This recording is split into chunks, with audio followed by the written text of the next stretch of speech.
What's up, everyone? I'm Kevin Rempel, and we're here with Steve McCollum from TFT Fitness. We're down at Journey to Excel in Etobicoke. Steve, we're working on a couple strength exercises today. Absolutely. So we're going to work on some pushes, some pulls, and we're going to get into med ball stuff. We're working on core and stability. Right on. A couple basic exercises to get each of you sledge hockey players started in the sport and hammering it out in the gym. Awesome. Let's get it. Let's get it. So we got our bench press set up here, so we're focused on the pushes first. Just a couple quick things. If you never used the bench press before, they always say you want your 5 points of contact, right? So both feet on the floor, you're going to have your bum there, you're going to have your back, and then you're going to have your neck, okay? The thing here is in the bench press, you can do all sorts of different grips, but right now we're just focusing on just a regular grip, so we want to have our elbows tighter to our torso.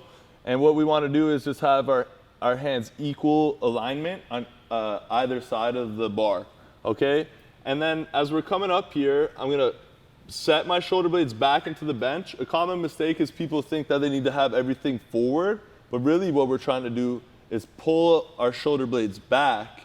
And what we're going to do here is you want to watch your wrist alignment. A lot of people complain of wrist pain because their wrists are coming back here or they're falling forward and they can't quite keep it up. We want to let it fall more into the palm of our hand and be in a more neutral position.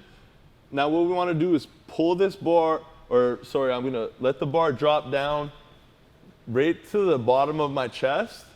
Again, shoulder blades are pulled back into the bench, and then I want to push to the middle. So a lot of people will make the mistake of pulling to the top of their chest or to the middle and putting right up.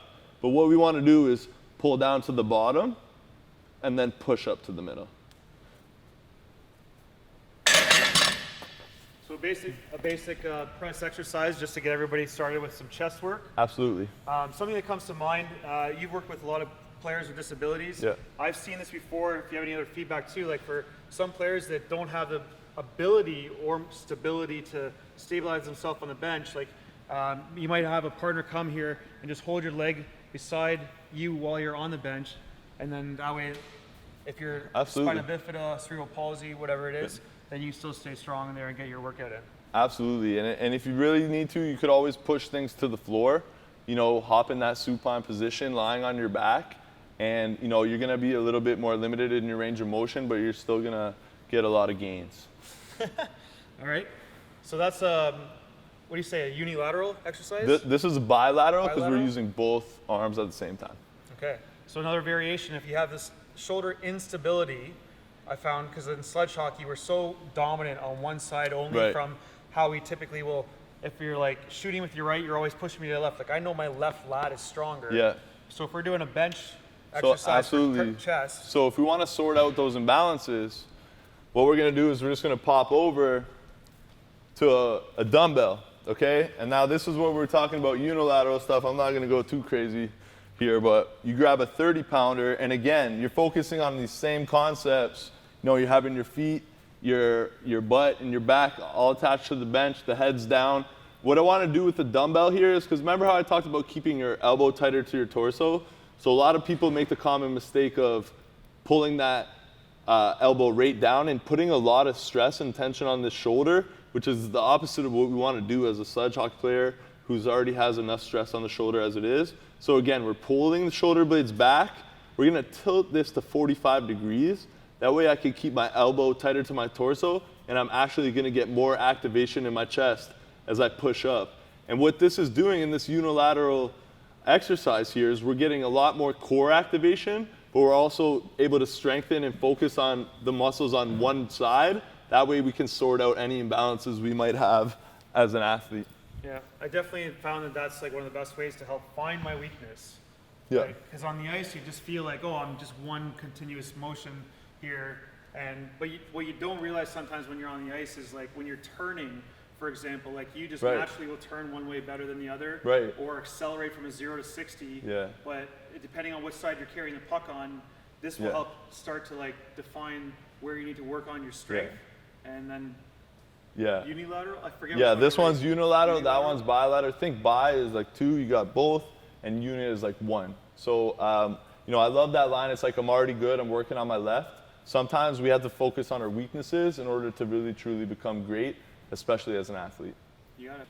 Really quickly, You can do it with the bench press as well. All you're gonna do is you wanna find different ranges of motion. So we're gonna elevate this bench to the incline position, and then coming here, now we're gonna get a lot more focus into the shoulder and the upper chest, okay? And it's just the same concept as the regular bench press. You're just on a different position, in the incline position, and we're getting a little bit more focus on different muscle groups. Okay. And so for the sledge player, the benefit between a flat bench and an incline bench would be what? So the benefit here is you're targeting different muscle groups. So when you're on the flat position, you're gonna get a lot more chest and triceps, whereas when you come into the incline, you're gonna get a little, like you're still getting the chest and triceps, but now you're getting upper chest and you're getting into the shoulder as well. So just helping with your pushing and your pulling while you're out there on ice. All right, cool. Awesome. So we got a couple chest exercises to get you started. So now we're gonna get into the pulls. So the two exercises we're gonna go over is the row and then the pull-up.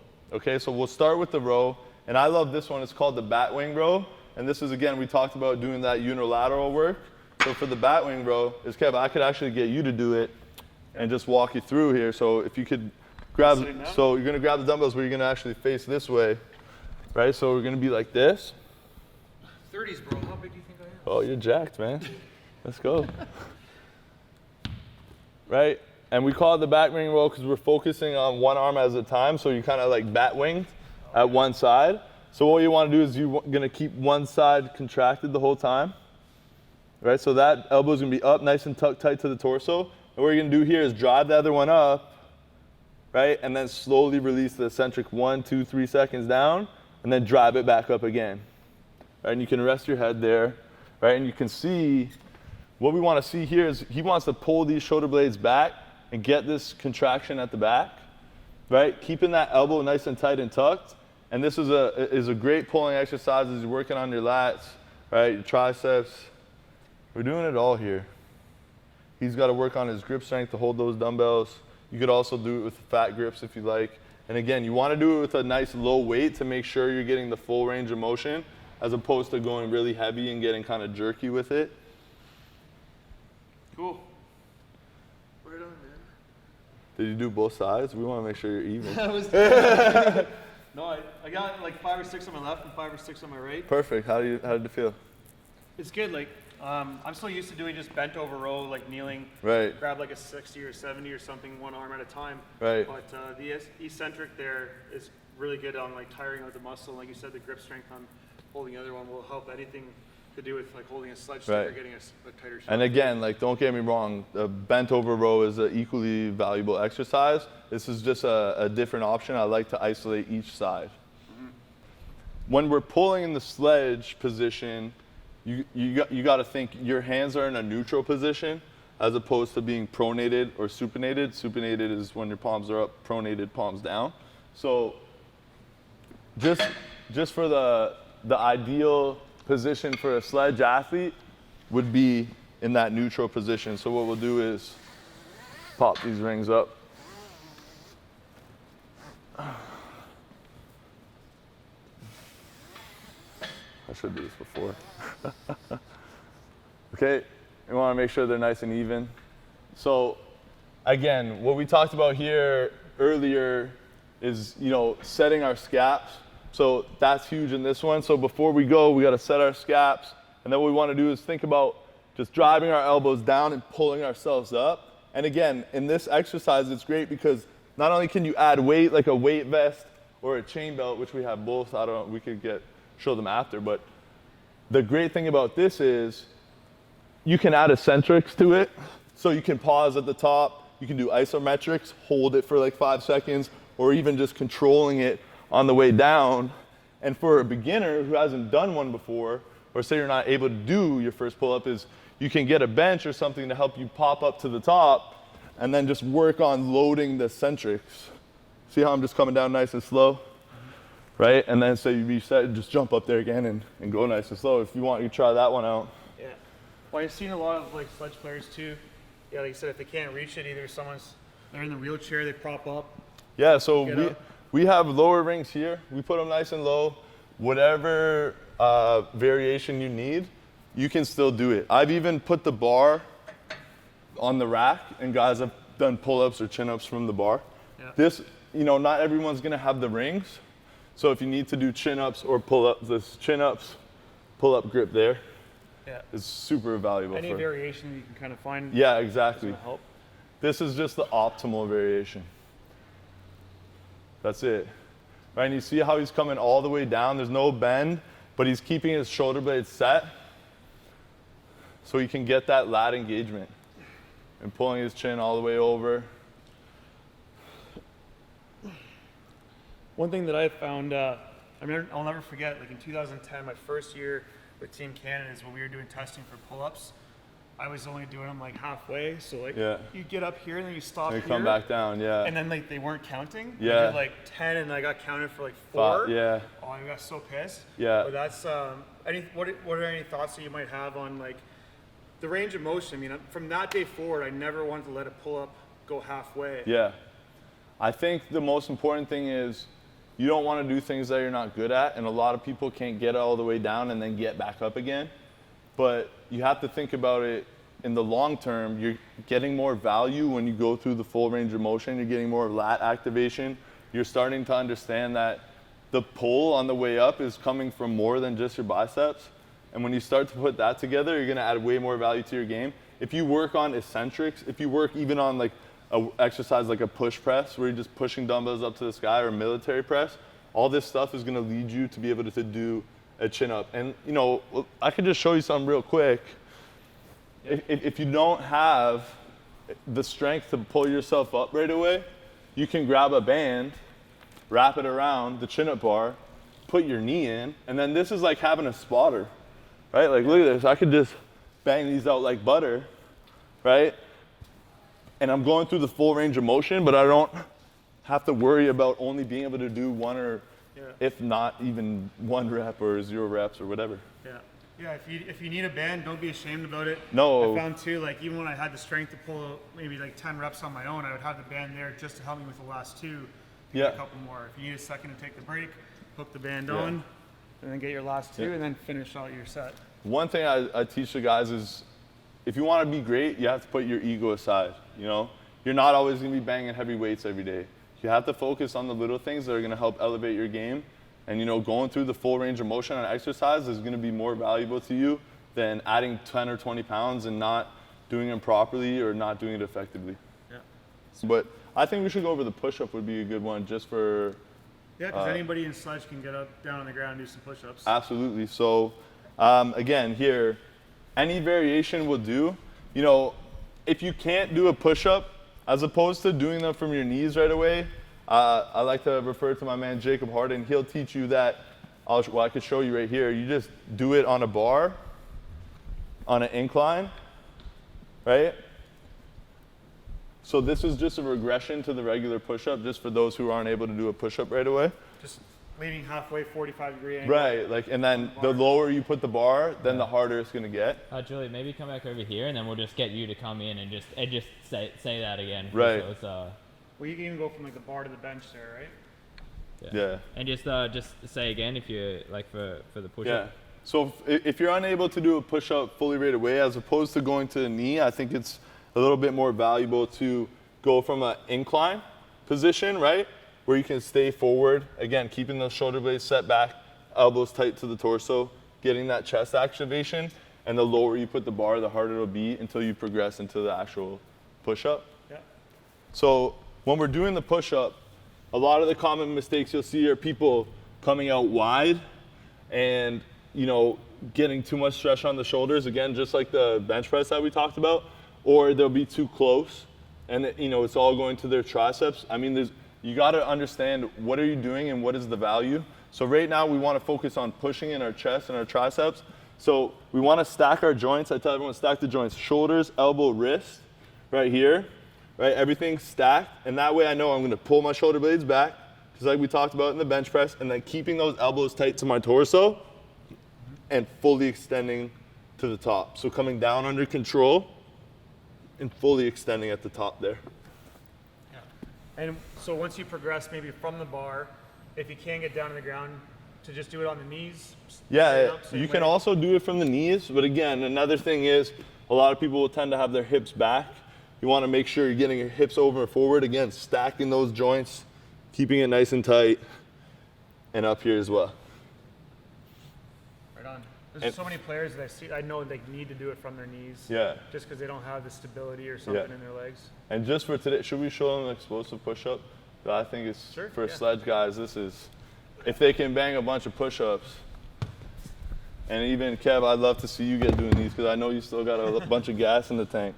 But what we want to do here is this is explosive push-ups, great to superset with a bench press or a dumbbell press. And all you're going to do here is explode up and transfer your weight to the other side. Yeah. So see how I'm following all the way through at the top? So I can push over, right? Let's get you doing a couple of those. Hey? You got tons of height on that, man. Yeah. Okay, I'll do what I can here. Yeah, do what you can. Pop over. That's awesome, right? Again, all the way down, keeping those elbows tight and that core tight. So I'm actually gonna show the camera for a second. Like one of my challenges that I have with my injury is I got both my legs. I can get on my feet for a second, but my spasms trigger. Right. So it's like I can only do it for so long before my toes. Right. So the beautiful thing about that is. Yeah, just gonna say that'd be bomb. So we got to focus on what we got to focus. And if you need to regress, never be ashamed of it, right? So you come to the knees and you just understand. Remember, we talked about putting the ego aside. So now you know you can go from your knees and you're going to get way more benefit doing it that way. Yeah. And that's like, dude, I've spent a ton of time training for years on my knees and like I'd rather do 20 of these. Yeah, there's no issues there. Look at that, right? He's getting the height. The elbows are tight. This is perfect, right? Yeah. And I mean, for me, that's so much easier, like. Yeah. Because if I try and force to get it done like the old school way there, or like the regular way, I guess you could say, like. Yeah. My spasms go, my legs hurt. I think, you know, I'm not a fan of the word regular because to me, everyone in the world's different. There is no regular. Everyone's different, right? So whatever it is, injury, disability, it don't matter. Find the ways you can add value and focus on that. Don't worry about what you can't control because that's out of your control. You know what I mean? Absolutely. And just to touch on your point there, like how many players in the sledge community, like are nervous about whether they have the body for sledge hockey even. Right. It's like whatever it is that you got going on there, like just be the best player that you can be. That's it. That's it. It's you competing with you yesterday every single day of your life, right? And if you're a fan of sledge hockey and you love the sport, then get in there and work hard and let's go. So the last thing about a few strength exercises, we're going to dive into a bit of core. What do you got, Steve? So we're going to go over some med ball work. So I'll show you a couple ways to do each of the exercises. So the first one we're going to start with is the medicine ball slam. So what you're going to need is a medicine ball, right? So what we're going to do here is we want to bring this ball up over our head and we want to get all the way through. So a lot of guys you'll see just bringing them kind of halfway. We want to get full extension. So all the way to the top and then slamming it down here, okay? When you're really doing it, you want to focus on keeping your arms just a slight bend, pulling those shoulder blades back and really keeping your core engaged, right? And what we can do as a modification here, if we need to, is just come to our knees here, right? Yeah. We could do the med ball slams from our knees, no problem, right? You could, right? That's pretty good. And think about really getting your head through at the top, and you'll feel a lot more core engagement there.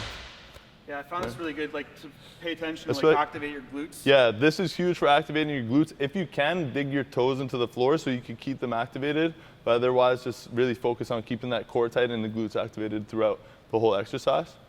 So another great one is we come to the good old-fashioned Russian twist, right? And so a regression, obviously, if you can, the great thing about this is you're being put in a position that you would be on your sled. If you can, you want to try and elevate your feet off of the floor. If you can't, that's cool. And what we're going to do is just the main regression is just starting from side to side. I like to cross my thumbs and just reach from side to side. We're focusing on the core, the external obliques obviously here. And then you can get into more advanced stuff. Here is just a casual twist, touching side to side. But what I like to do with the, like that's great. Lifting the feet off is like huge. Lifting the feet off is huge. If you can't, then you're still going to get some good work here. But, focus on what you can do, right? Yeah. And then elevate and try and get better. And the farthest progression right here is we just do it with the slam, right? So you're slamming the ball as you twist, and that is just gonna light your obliques on fire. So right? I can't at this moment, but like. Yeah, but if you can do it from there, that's you're adding value as well. Yeah, this is beauty because there's so many players in like for those that are already in wheelchairs. Yeah. Like, you're already getting a core workout Yeah. living in a chair, but if you really want to accelerate that to get better on the ice, just get a Yeah. hop out of your chair, grab some weight. Yeah. Or even like I've seen like a dumbbell too. Yeah, Just you can holding do- the dumbbell. You might don't slam the Yeah, dumbbell. no, don't slam that. You might break a finger, but any way you can get it. I mean, we've done some crazy stuff around here. And just on that note, a great drill I like to do with the Sledge boys is called the airplane drill. Is you just literally, you can sit on an Airex or on the floor, and you're just gonna tilt till you feel your fingers hit the floor, and then bring yourself back up using your core. And it doesn't look like much, but it's actually extremely difficult to touch the floor and come back up to the side. You know, you're working on, you know, your TA, your obliques, those transverse abdominals, like you're really getting everything firing. Yeah. Absolutely. There's so much in sledge hockey where you're just constantly rotating your hips there, and you can start to get that a lot stronger. You're gonna be snapping around on the ice. Yeah, and so we're talking about the rotation. So a great drill to focus on that is just the med ball side toss. And all we're gonna do here is we're gonna load the medicine ball to our side and then toss it out across our body. So I'll do it with you, Kev. You want to go across this way? Sure. So like we're side to side like that? Yeah, so I'll stand right here. Right, and again, I want to think about turn on my glutes, keep my core nice and tight, and bring it. You want to get that thoracic rotation all the way across your body, and it's similarly rotating through here and getting those hips through.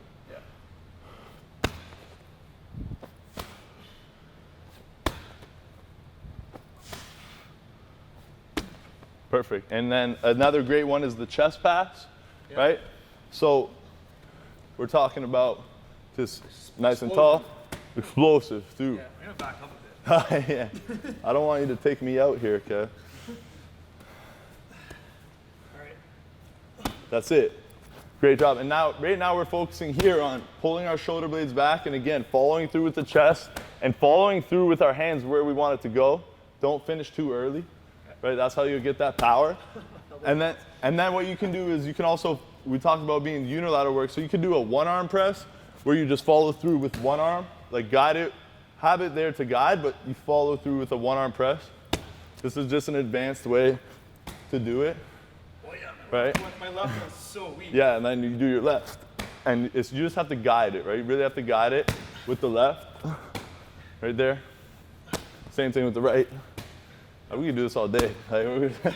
And then another great one is we could bring it in a little bit, but just working on the overhead toss. And now we're getting into the serratus and we're getting into the rotators and the lats, strengthening everything up top and the traps as well. And you want to think about keeping just a slight bend in your arms, but throwing directly across. Like don't fall too far with your hands. And I'm throwing to your chest, eh? Yeah, you want to throw to, right to, like think about it to my chest, to my face.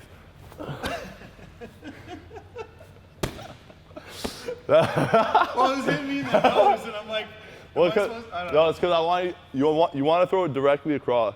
It's just because I'm taller, right? Beautiful, right? And then you feel that core engagement as well. I think those are some great ones to.